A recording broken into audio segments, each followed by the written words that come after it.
Jeg skriver lige noget og drejer kroppen en anelse, lige markerer manglende interesse.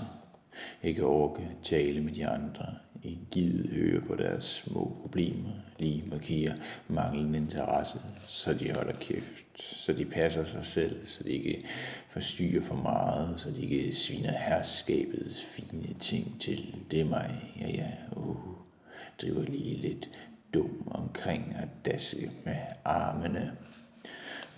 Jeg føler mig overlegen til hverdagen nede hos anden aktør, for eksempel. Jeg regner ikke de andre arbejdsløse for meget. De er alt for ivrige efter et behag. De er alt for desperate. Det er ulækkert. Det tænker jeg og kigger ud af vinduet og undrer mig over, at alle ting hænger sammen, og samtidig er sig selv. Gider ikke sige noget.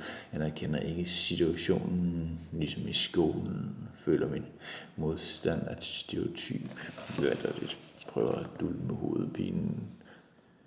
Gå ud i solen, finder en café, måske kaffe og vis og sol og en smøg. Jeg hænger og dagene driver og kigger på skyerne, kigger på cyklisterne, kigger på skyggerne, kigger på mine hænder, skriver et digt måske, det her digt måske, jeg skriver en ansøgning måske, jeg har ingen interesse i den chance, det er bare noget jeg skal. Jeg skriver noget på Twitter og på Facebook, kunstigt åndedræt til min cloud. Jeg er lidt troldagtig på Twitter, forstyrrer og bestemmer klassens kommunikation med åbenlyse sandhed. Jeg spiller computerspil om at bygge en by i ødemarken, barmark, mand. Jeg taler sandt og går til reception. Sådan er det. Hænger ud med kultureliten, har det med det. Lidt som anden aktør. Det er ligesom ikke rigtigt for mig. Ingen siger noget virkelig. Vi skaber bare hinandens billede. Men vi kan drikke os fulde her.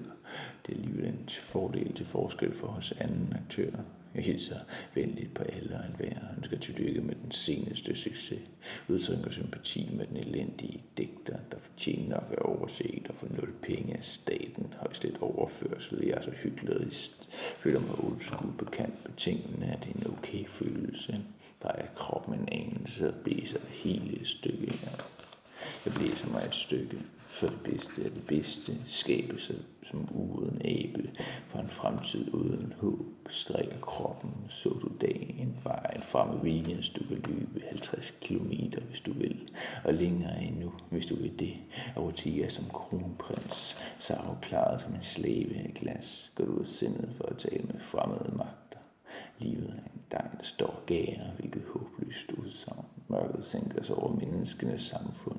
Menneskene skal næppe herske her længe. De stakkels svin hyler i udkants Danmark, og Europas grænse står i flammer. Specialister frygter døden, som alle andre, og du forsvinder i togen, som alle andre tober, og min hane hersker uhæmmet her. Forstår du det? Du glider så lidt ned som en natsværmers vinge. Det var lige en omgang med min manke. Det ser